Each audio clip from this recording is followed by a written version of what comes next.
Hip drop tackle ban, 2024. A new tackling technique emerged that was causing serious leg injuries. The hip drop tackle involved defenders wrapping up ball carriers, then swiveling their hips and dropping their weight onto the runner's legs. The result was twisted ankles, torn ligaments, and fractured bones. Players were missing significant time due to lower body injuries from this specific tackle.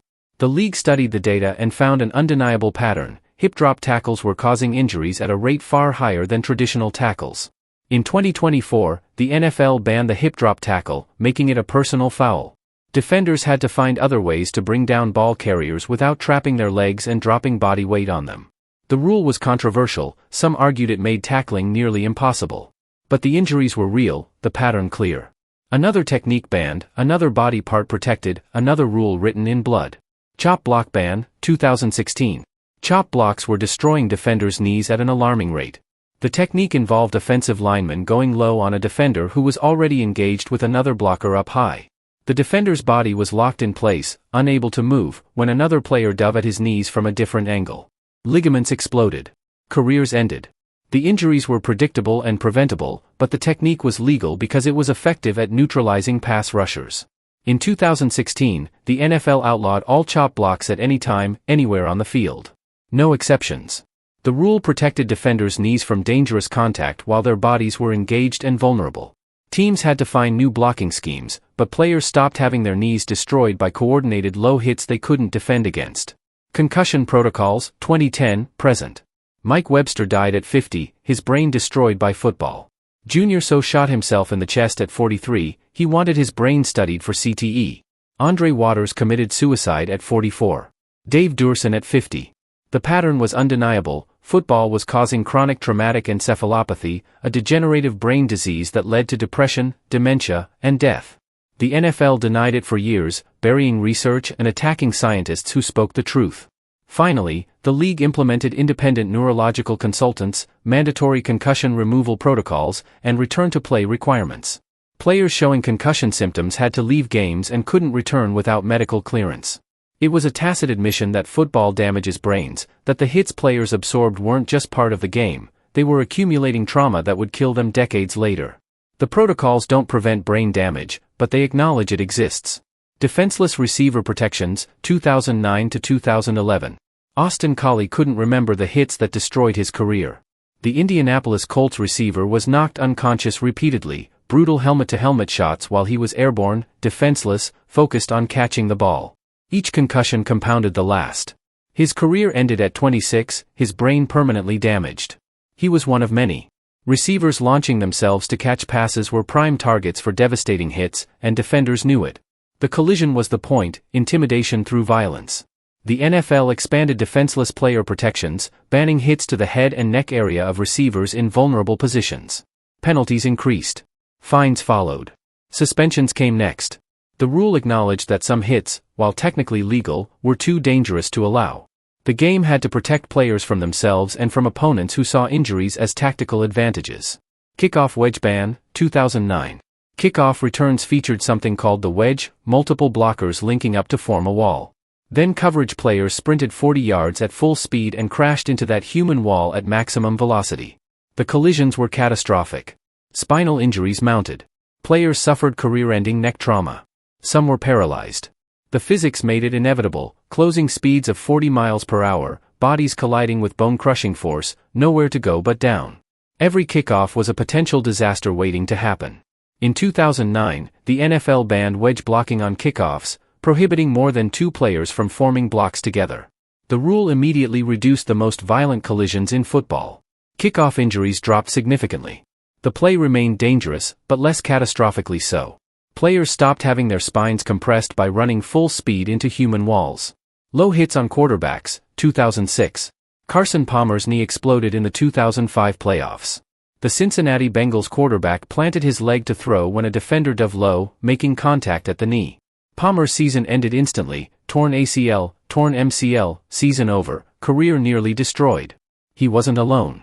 Brian Griese, Ben Roethlisberger, and others suffered similar injuries from low hits. Quarterbacks were vulnerable when throwing, unable to protect themselves from defenders attacking their legs. The NFL responded in 2006 by prohibiting hits on quarterbacks at or below the knee, unless the defender was blocked into him.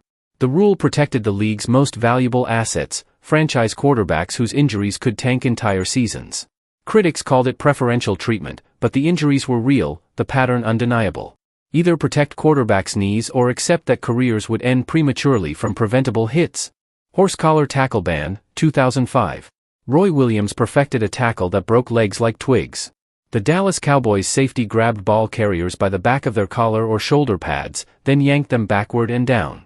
The result was catastrophic for knees and ankles, bodies twisted in unnatural directions at high speed, ligaments tearing, bones snapping. In 2004, Williams horse-collared Terrell Owens, breaking his leg. He did it to Musa Smith. Then again to others. The injuries piled up until the league couldn't ignore the pattern anymore. In 2005, the horse-collar tackle became a personal foul, 15 yards and an automatic first down. Defenders could no longer grab inside the back of shoulder pads or jerseys to drag runners down. The rule saved countless careers, preventing the kind of gruesome leg injuries that ended seasons and destroyed livelihoods. Williams argued it was just good tackling. The broken legs said otherwise. Crackback block restrictions, 1979. Blindside hits were ending careers in the most brutal way possible. Crackback blocks allowed offensive players to circle back and hit defenders from their blind side, usually targeting the knees. Defenders never saw it coming. 1 second they're pursuing the play, the next their knee is exploding sideways. ACLs tore. MCLs shredded. Careers ended instantly. The technique was legal, encouraged even, because it was devastatingly effective at eliminating defenders from plays. The NFL restricted crackback blocks in 1979, prohibiting blockers from hitting defenders below the waist on these blindside attacks. The rule saved countless knees and prevented the kind of career-ending injuries that left players crippled in their 30s. But the damage was already done to a generation of defenders who never saw the hit coming. Spearing banned, 1976. By the mid-1970s, players had figured out that helmets made excellent weapons. They began leading with the crown of their helmets, spearing opponents with focused, devastating impact. The technique was brutally effective for tackling, but it came with a horrific cost. Spinal cord injuries skyrocketed. Players were being paralyzed at an alarming rate. Necks compressed on impact. Vertebrae shattered. Young men in their 20s became quadriplegics in an instant, their careers and lives destroyed by a single hit. In 1976, the NFL banned spearing, leading with the helmet in tackles. The rule prevented countless paralysis cases and deaths. But enforcement was inconsistent, and the culture of violent hits persisted. Players still launched themselves like missiles, still used their helmets as battering rams. The rule existed, but changing behavior took decades longer. Face masks required, 1955-1974. Before face masks, football destroyed faces. Players lost eyes. Jaws shattered. Noses were crushed flat. Teeth scattered across the field like confetti. Facial fractures were routine, expected, part of the game. Some players fashioned crude face guards from wire, but these weren't standardized or required. You played with your face exposed, accepting that permanent disfigurement was a likely outcome of your career. Face masks were legalized in 1955, then gradually required over the next 2 decades. The change ended an era of routine facial mutilation. Players could still get hurt, but they stopped losing eyes and having their jaws ripped off. It was a small mercy in a brutal sport, but it mattered. It acknowledged that some injuries weren't just part of the game, they were preventable tragedies. Mandatory helmets, 1943. For decades, helmets were optional in professional football. Players routinely suffered skull fractures. Some died from head trauma. Others played through concussions that would later destroy their lives. Leather helmets existed but weren't required, they were seen as a sign of weakness. Real men played bareheaded, absorbing blows that fractured their skulls and scrambled their brains. During World War II, as the nation became more aware of head injuries from combat, the NFL finally made a decision that should have been obvious decades earlier. In 1943, helmets became mandatory. Skull fractures dropped dramatically almost immediately. But the culture of toughness persisted. Players still saw head injuries as badges of honor, something to play through rather than treat seriously. It would take 70 more years before the NFL truly acknowledged what those hits were doing to players' brains. The deadliest season, 1905-1906. In 1905, football wasn't just violent. It was lethal. 19 players died that year. 159 suffered serious, life-altering injuries. The game was dominated by mass formations, human battering rams where entire teams charged forward in wedges, crushing anyone in their path.